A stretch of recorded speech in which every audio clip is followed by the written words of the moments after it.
Hola a todos y bienvenidos a Biografías de Ficción. Ya saben, su canal de YouTube donde elegimos un personaje ficticio, normalmente de cine, de series de televisión, películas, podemos también de novelas, de cómics, de videojuegos, y desarrollamos una cronología, una vida, como si realmente hubiera existido. Ahora, como estamos haciendo 2 vídeos semanales y nos han pedido los suscriptores, pues hacemos una biografía ficticia y una biografía real. En las biografías reales pues estamos haciendo biografías de personajes más o menos destacados de la historia de la humanidad. Bien, hoy vamos a hacer la biografía real de Thomas Alva Edison. Bien, antes de empezar el vídeo les voy a dar 5 segundos para que se suscriban a mi canal, porque ya saben que de esa manera me ayudan mucho para hacer nuevos vídeos.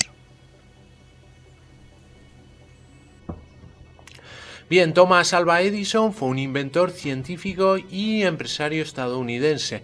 Nació en Milán, Ohio, el 11 de febrero de 1847 y fallecía en el West Orange, en New Jersey, el 18 de octubre de 1931. Desarrolló muchos dispositivos que han tenido gran influencia en todo el mundo, como el fonógrafo, la cámara de cine o una duradera bombilla incandescente. Fue apodado el mago de Menlo Park, ya que Edison fue uno de los primeros inventores en aplicar los principios de la producción en cadena y el trabajo en equipo a gran escala al proceso de invención, motivos por los cuales se le reconoce la creación del primer laboratorio de investigación industrial. Se le puede reconocer porque registró 1093 patentes a su nombre en Estados Unidos, además de otras en Reino Unido, Francia y Alemania.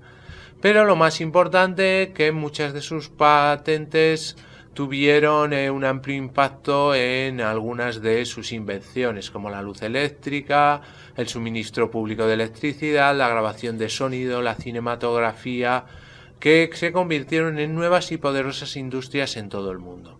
Sus inventos además contribuyeron en particular a las telecomunicaciones, como una máquina de voto, una batería para un automóvil eléctrico, la energía eléctrica, la grabación de música y las películas.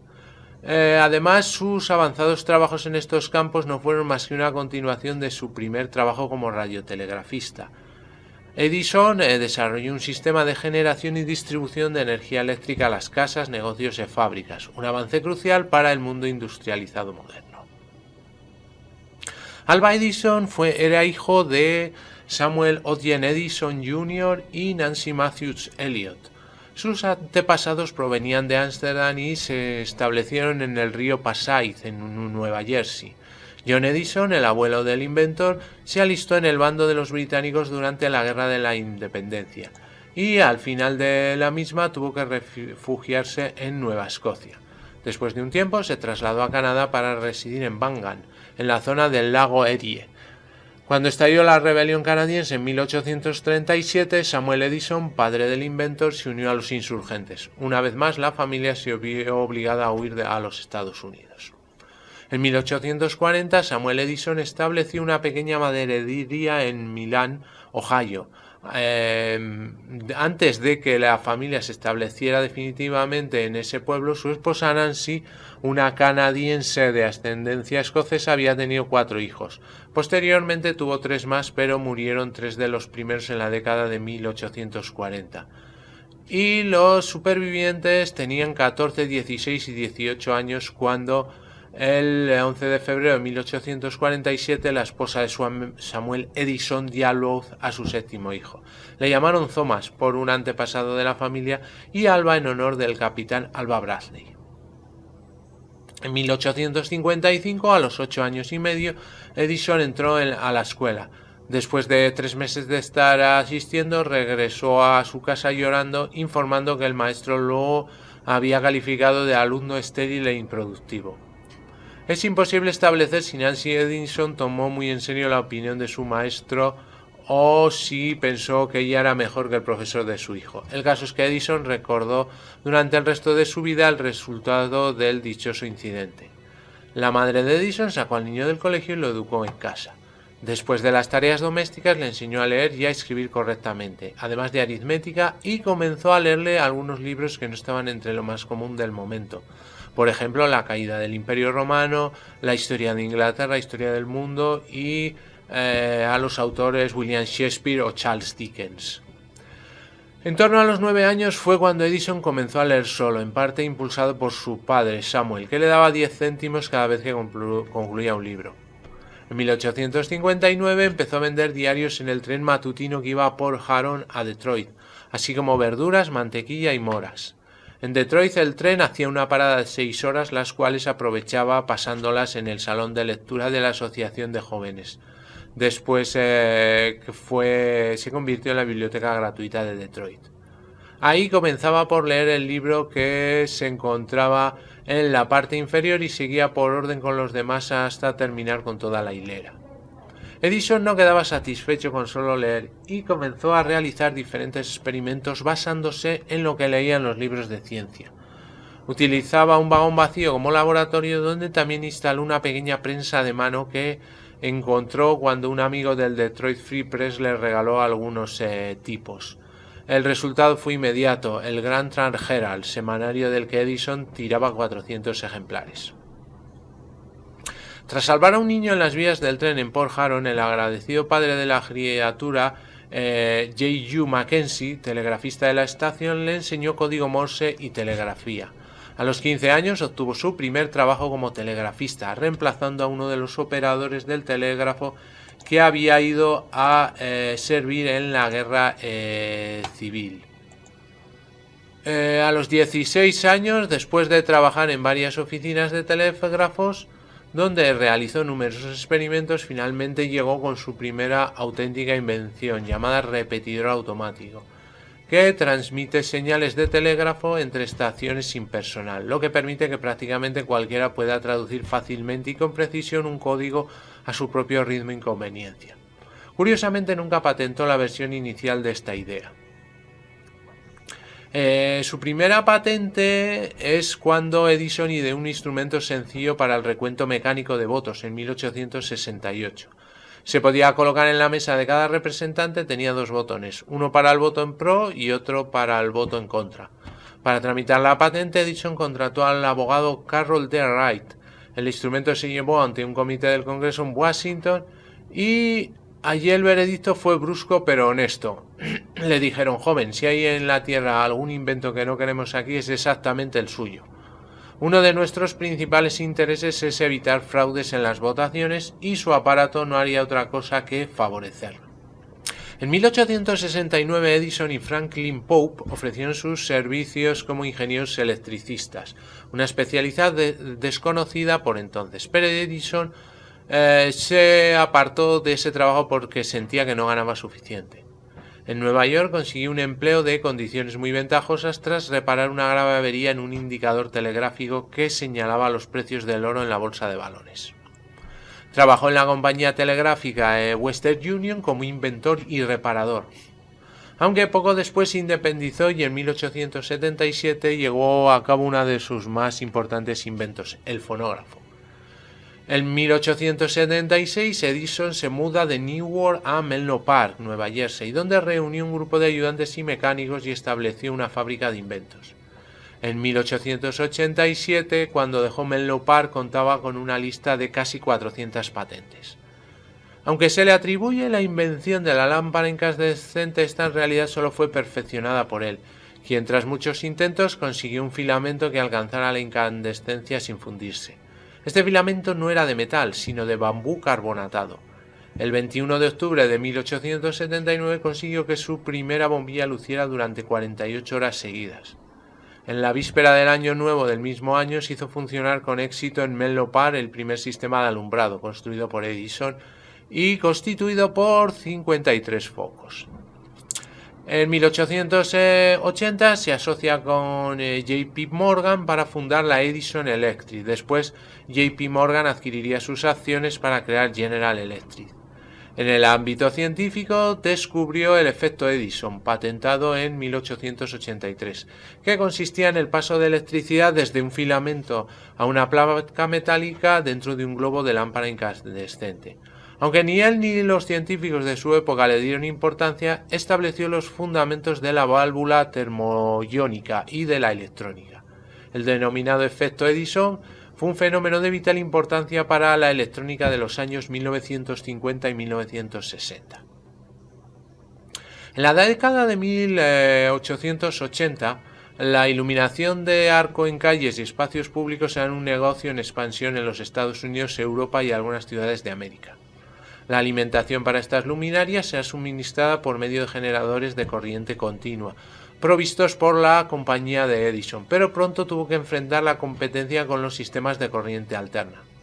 Con el desarrollo de los transformadores de la Westinghouse Electric se hizo posible transmitir corriente alterna a largas distancias a través de cables más delgados y más baratos y además reducir el voltaje en el destino para su distribución a los usuarios. Esto permitió que la corriente alterna se usara en las pequeñas empresas y los clientes domésticos, ya que en las plantas de corriente continua de Edison estaban diseñadas para suministrar energía a las grandes ciudades. Edison sostuvo públicamente que la corriente alterna no daba buenos resultados y sobre todo que los altos voltajes que utilizaba eran peligrosos. Cuando George Westinghouse instaló sus primeros sistemas de corriente alterna en 1886, Edison lo atacó duramente. Dijo: es tan cierto como la muerte que Westinghouse matará a un cliente dentro de los 6 meses posteriores a la instalación de cualquier sistema. Se trata de algo nuevo y requerirá un gran número de experimentos para que funcione de manera práctica. Esta postura tan férrea ha sido explicada de varias maneras. Es posible que Edison no fuese capaz de captar las bases teóricas de la corriente alterna, o bien que estuviera genuinamente preocupado por el alto voltaje de los sistemas de corriente alterna en uso, los cuales mal instalados eran un riesgo para los clientes y una mala reputación para el desarrollo de la energía eléctrica. Además, su compañía, la Edison Electric, se basaba en la corriente continua de bajo voltaje, con más de 100 instalaciones hasta el momento, por lo cual cambiar el estándar implicaba una gran pérdida. Sin embargo, en 1887, la Edison Electric estaba perdiendo participación de mercado frente a la Westinghouse, que ya había construido 68 centrales eléctricas de corriente alterna frente a las 121 estaciones de corriente continua de Edison. Y para empeorar las cosas, la Thomson Houston Electric Company de Lynn, Massachusetts, añadía 22 centrales eléctricas de corriente alterna. Al mismo tiempo, las líneas de corriente alterna montadas en postes provocaron una serie de muertes en la primavera de 1888, lo que provocó la preocupación del público y numerosas notas en la prensa en contra de la corriente alterna de alto voltaje, y además de las codiciosas e insensibles empresas que la usaban. Edison aprovechó esta situación y se unió al inventor Harold P. Brown en una campaña contra la corriente alterna. Esta campaña fue conocida como la Guerra o Batalla de las Corrientes y consistió en polémicas públicas, artículos en los periódicos y una fuerte presión para que el Congreso aprobase una legislación que controlara y limitara el voltaje de las instalaciones de corriente alterna. En una maniobra de propaganda, Edison y Brown intentaron mostrar que la corriente alterna era el sistema más adecuado para la recientemente inventada silla eléctrica, logrando que la primera de ellas fuese alimentada por un generador de la Westinghouse. Al mismo tiempo, realizaron algunas ejecuciones públicas de animales usando también la corriente alterna. Si bien es falso el difundido relato de la ejecución de la elefanta Topsy, que tuvo lugar muchos años después. Esta campaña anticorriente alterna no cayó bien en sus propios accionistas, ya que a principios de 1890 la compañía de Edison obtenía ganancias mucho menores que sus competidores. Ya en 1892 la guerra de las corrientes llegó a su fin cuando Edison perdió el control de su empresa, la cual se fusionó con Thomson Houston. Fue una idea de J.P. Morgan para crear la General Electric, que controlaba las 3/4 partes del suministro eléctrico de los Estados Unidos y competía directamente con Westinghouse por el mercado de la corriente alterna. En 1884, el gerente de Edison, Charles Batchelor, quien había estado supervisando la instalación eléctrica en París, regresó a los Estados Unidos para administrar la Edison Machine Works, una división de fabricación de la Edison Electric ubicada en Nueva York. y le pidió a un colaborador, el ingeniero Nikola Tesla, que lo acompañase. Tesla emigró y comenzó a trabajar casi de inmediato en el taller de la empresa ubicado en el Lower East Side de Manhattan, con una fuerza laboral de varios cientos de maquinistas, obreros, personal administrativo y una veintena de ingenieros. Al igual que en París, Tesla continuó trabajando en la solución de problemas de las instalaciones y en la mejora de los generadores. El historiador W. Bernard Carlson señala que Tesla pudo haberse encontrado no más de un par de veces con Edison. Una de ellas cuando Tesla, después de permanecer despierto toda la noche reparando las dinamos dañadas en el transatlántico SS Oregon, se encontró con Batchelor y Edison, quienes bromearon sobre su estilo parisino de trasnochar. Tesla les contó lo que había estado haciendo, por lo que Edison lo elogió diciendo: «Es un gran tipo». Uno de los proyectos entregados a Tesla era el desarrollo de un sistema de alumbrado público basado en lámpara de arco.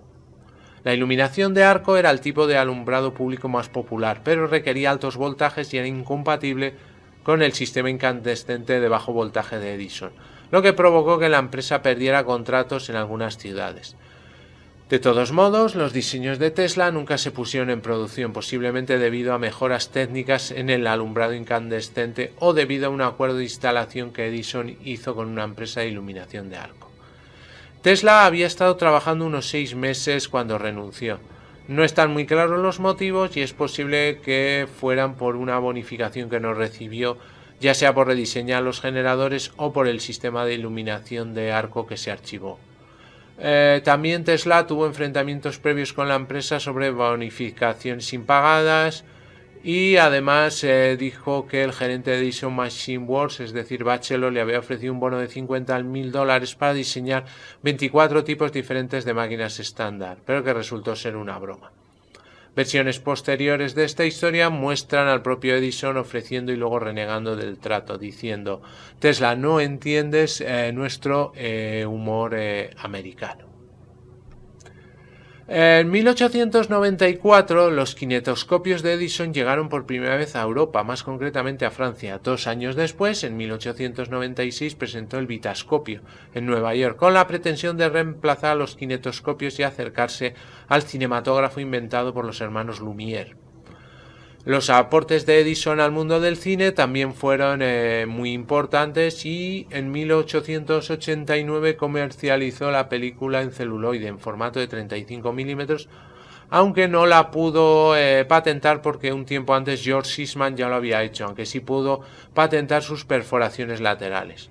Por último, en 1897 Edison comenzará la llamada guerra de patentes con los hermanos Lumière respecto al invento de la primera máquina del cine. Como les dije, falleció el 18 de octubre de 1931 y como homenaje póstumo fueron apagadas las luces de varias ciudades durante 1 minuto. Durante su vida, Edison fue presentado como el prototipo de inventor y sus innovaciones como intuiciones de un genio. Esta imagen fue popular durante el siglo XX y dio origen a una serie de representaciones culturales que lo muestran como una mente brillante y solitaria, un héroe que encarna los valores de la libre empresa y la iniciativa individual. Muy bien, pues hasta aquí el vídeo de hoy, espero que les haya gustado y si es así me regalen un like y se suscriban a mi canal y así van a estar informados del vídeos que subimos semanalmente. También les aconsejo que pasen por cualquiera de mis canales para ver diferente temática que tenemos subida en YouTube. Les hago un pequeño repaso, como saben, el canal de BM Informática, donde tenemos tutoriales de todo tipo relacionados con el mundo de la informática, PCs, móviles, tablets, programas de ofimática, de diseño y con sus sucesivas secciones. Tenemos luego el canal 7 Historias para Gente Interesante, donde contamos como una parte más cultural de lo que se puede encontrar en internet. También podemos ver diferentes rankings y historias y biografías. Luego tenemos el canal de cine que se llama En Blanco y Negro, donde hablamos sobre todo del cine clásico, cine mudo, la edad de oro del cine en blanco y negro y donde tenemos también algunas peliculillas que pueden ver. el canal PGP, Pequeña Gran Pantalla, donde hablamos de cine más moderno y series de televisión, con rankings, con personajes y actores que hablamos de ellos, e incluso pueden encontrar diferentes recomendaciones de series y películas. Y para quienes les gusten los gameplays, tenemos el canal Juego de Sagas, donde tenemos soluciones de aventuras gráficas de PC, desde las más antiguas, de los primeros PCs, hasta las más nuevas, con la característica de que van a estar todas en un solo vídeo. Toda la aventura en un solo vídeo y ordenada perfectamente por capítulos para que puedan acceder a ellos y, como les digo, pues desde las más antiguas, de los primeros PCs, incluso de MS2, pero solo en tema de aventura gráfica. Pues muy bien, muchas gracias y hasta el próximo vídeo.